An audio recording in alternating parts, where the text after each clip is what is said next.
Rejoignez dès à présent la grande famille des abonnés de votre chaîne Sika TV sur les réseaux sociaux. Sika TV, le vrai visage de l'actualité en Afrique, est en direct et en replay sur YouTube.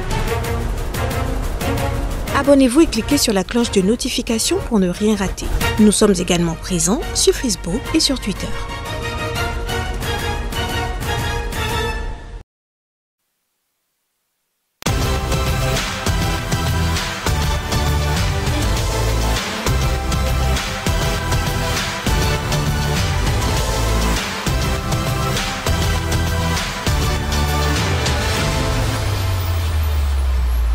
Bonjour, mesdames, messieurs, et bienvenue. Le monde du travail comme un abattoir pour l'employé béninois. C'est la plainte plus que persistante notée ça et là depuis peu. Et mise à l'index la loi 2017-05 du 29 août 2017 qui aurait fait des employeurs non pas des patrons d'entreprise, mais plutôt des bourreaux du personnel exerçant. Qu'en est-il exactement? À la loupe, dans un instant, dans ce numéro de votre émission 100% Bénin, l'univers des travailleurs béninois, 4 ans après la promulgation de la fameuse loi. Ce sera autour du thème loi sur l'embauche au Bénin, nécessité d'une relecture, le débat avec un employé en situation et un juriste. Avant de les retrouver pour l'instant débat proprement dit, votre page consacrée à la une des journaux.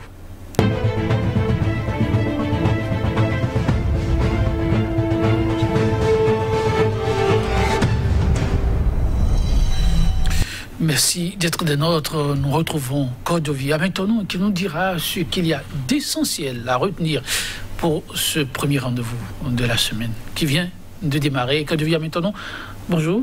Bonjour Joël Todji, bonjour également à nos amis téléspectateurs. Oui, un grand merci à eux pour cette rentrée, rentrée scolaire au niveau des apprenants. J'imagine que le sujet est à la une. Tout à fait, les confrères sont revenus effectivement sur cette rentrée, l'école qui s'ouvre en même temps avec cette pandémie de Covid-19 qui ne finit donc pas de faire peur aux parents, mieux qui ont des problèmes avec leur poche pour régler l'essentiel pour les apprenants. Donc c'est une situation confuse dans laquelle se trouve aujourd'hui l'école béninoise, mais qui toutefois a repris de plus belle. Et à côté de ça, il faut dire que la course pour la saisie des biens de Sébastien Javon dans le cadre des redressements fiscal, ça se poursuit, rapporte beaucoup de canards ce matin et tous sont restés dans une même dynamique.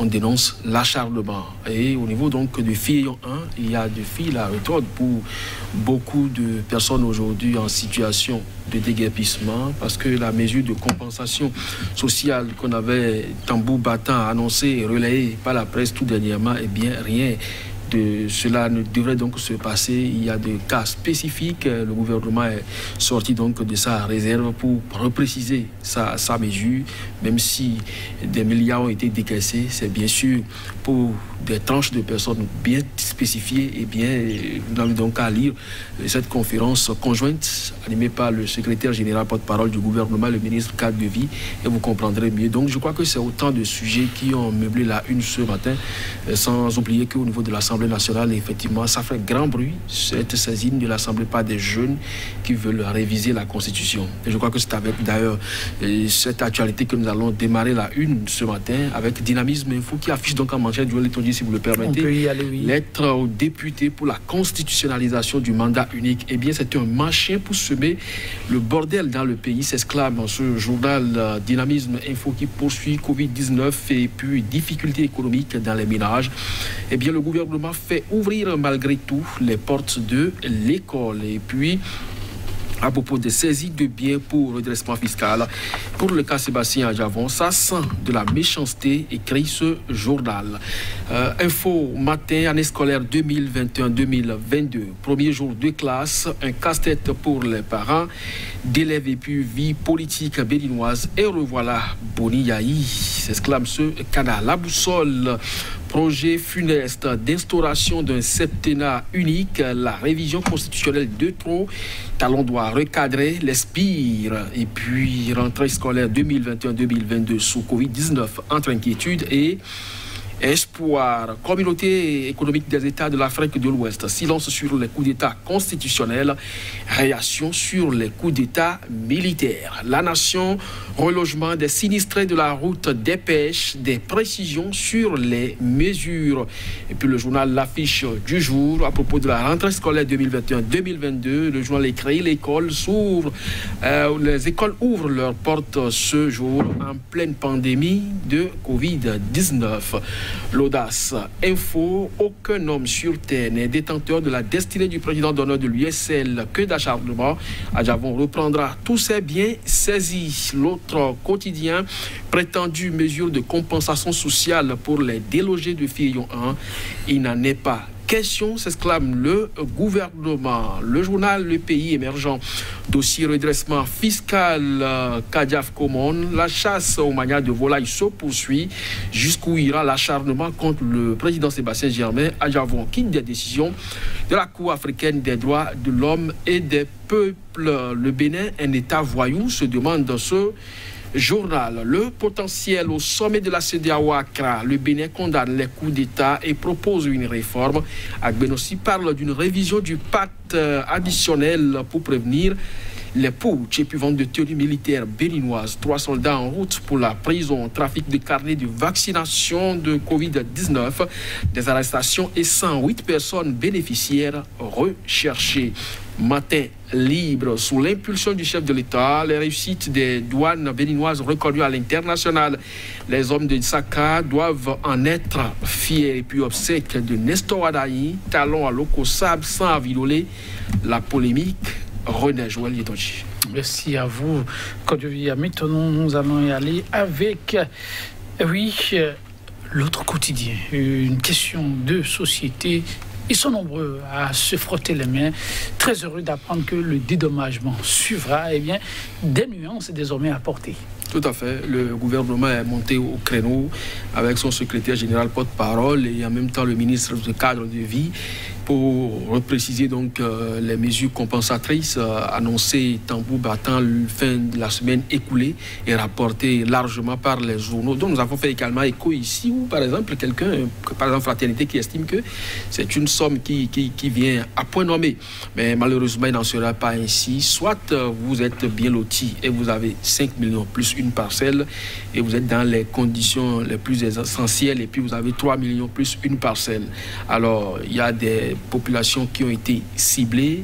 Fillon 1 et Okulakodi ne font pas partie donc de tout premier bénéficiaire pour ce que j'ai lu quand même de cette sortie médiatique et reprécisé donc par ces deux responsables. Eh bien, les infrastructures seront donc construites pour permettre à ces apprenants éventuellement qui se retrouveraient dans les conditions avec leurs parents de pouvoir accéder donc au ne serait-ce qu'à l'école. Et également des conditions sont faites pour pallier donc à ces exceptions que ces enfants arrivent peut-être 1, 2 ou 3 semaines après la rentrée des classes. Ils pourront donc accéder facilement à l'école. Bref, je voulais c'est dire simplement que tout le monde n'est pas dans les grâces de près de 2 milliards décaissés et pour donc venir en aide à ces populations qui seront délogées simplement. Voilà la précision qu'il faut pouvoir intégrer, quand il y a maintenant le pays émergent qui nous rapporte ce qu'il qualifie de chasse aux sorcières. Oui, il y a le pays émergent, mais il y a Dynamisme Info, il y a l'Audace Info également, qui parle donc de ce redressement fiscal dans lequel aujourd'hui des biens immeubles du président Sébastien Adjavon sont saisis. Le journal parle de la chasse aux maillards de volaille et se demande jusqu'où ira donc cet acharnement contre le président Sébastien Germain Adjavon. Vous vous rappelez, ce sont ces avoirs aussi bien personnels que pour ses enfants et femmes et autres qui étaient gelés au départ. Et beaucoup de ces sociétés ont été également pris d'assaut.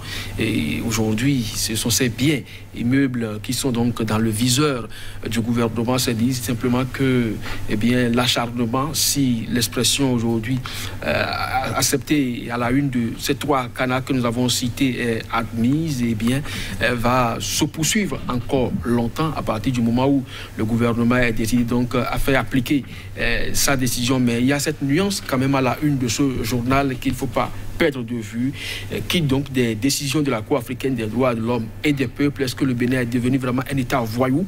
Parce que le candidat Patrice Talon l'avait dit, il y a un État qui ne respecte pas les décisions de justice, c'est un État voyou. Le Bénin est aujourd'hui contraint par la Cour africaine des droits de l'homme et des peuples d'arrêter donc ces poursuites contre le président Sébastien Jammeh Aljavon et de sursoir donc à cette exécution de décisions de justice qui fait donc aujourd'hui office d'exécution, parce que c'est une décision de justice qui a quand même autorisé ces saisines-là. Alors, si le Bénin poursuit donc l'exécution de cette décision de justice, c'est dit simplement que les décisions de la Cour africaine ne sont pas respectées. Et là-dessus, on peut quand même se demander si le Bénin est devenu un État voyou. De toute façon, je l'ai dit, c'est un feuilleton qui forcément aura une fin, parce que le journal aussi est allé plus loin en nous proposant en sous-titre également, le pouvoir est éphémère. Le pouvoir est éphémère, tout passe, oui, que devient maintenant pendant ce temps. Et il ne faut pas l'oublier, le 20 septembre, c'est la reprise des cours, mais dans un environnement aussi très particulier, nous rapporte l'affiche du jour. Oui, tout à fait. Le journal a écrit qu'effectivement, c'est le jour de la rentrée pour les apprenants. Les écoles ont ouvert donc leurs portes ce jour, en pleine expansion de pandémie de Covid-19. Pour les chiffres que les autorités ne cessent donc de brandir, c'est qu'il y a vraiment menace dans la République sous cette impulsion de pandémie de Covid-19. Mais à cela, il faut ajouter cette difficulté que les parents éprouvent aujourd'hui à joindre donc les deux bouts. C'est donc un casse-tête pour les parents, écrit par exemple Info Matin, pour dire donc que cette rentrée est pratiquement particulière aujourd'hui, donc, mais malheureusement, puisque ça ne doit pas attendre, eh bien les parents doivent tout faire pour pourvoir donc aux fournitures scolaires pour leurs enfants. Maintenant, les mesures barrières, il faut le leur rappeler également à chaque fois, même si les enfants ne développent pas les formes tout aussi graves de la maladie, ils peuvent quand même la contracter et donc l'amener à la maison. Et lorsque c'est un enfant qui l'amène et que le parent le contracte, c'est-à-dire simplement qu'il peut y avoir donc danger à la maison. Donc les mesures barrières doivent être respectées aussi bien à l'école qu'à la maison. Et même si vous n'avez pas l'argent, il faut faire donc le nécessaire à ce niveau-là. Le nécessaire, Matin Libre nous amène sur un autre dossier. C'est quoi le nécessaire? Oui, en tout cas, sujet à polémique. Patrice Talon à Lokossa, mais absent de l'autre côté. Oui, il ne serait pas allé à Vidolé où se tenaient en ce 11 septembre les obsèques de l'ancienne première dame Rosine Vieira Soglo, mais s'est rendu quand même à Lokossa pour toujours des obsèques. Maintenant, oui, polémique, c'est possible à partir du moment où quand même une première dame, ce n'est pas rien, ne pas participer à ces obsèques, ça peut interpeller. Maintenant, les amitiés et également les actions politiques, ça, de toute façon, je crois que le président Patrice Talon seul détient la réponse précise à cette polémique-là. Pourquoi il n'est pas allé à Vidolé, c'est lui seul qui peut le dire. Et pourquoi il s'est rendu à Lokossa aux obsèques du papa de son ministre d'État, ministre de l'économie et des finances, c'est lui seul également qui pourra donc répondre. Mais lorsque vous êtes le père de la nation et que vous êtes donc le père de tout le monde et que vous devez représenter la nation à des endroits aussi précis où quand même votre fonction vous appelle, eh bien je crois qu'on doit quand même faire preuve d'équité. Mais de toutes les façons, comme je l'ai dit, il est le seul à pouvoir apporter la réponse précise à cette polémique. Merci à vous. Que devient maintenant, chers téléspectateurs, ce sera tout pour aujourd'hui. On se donne rendez-vous demain.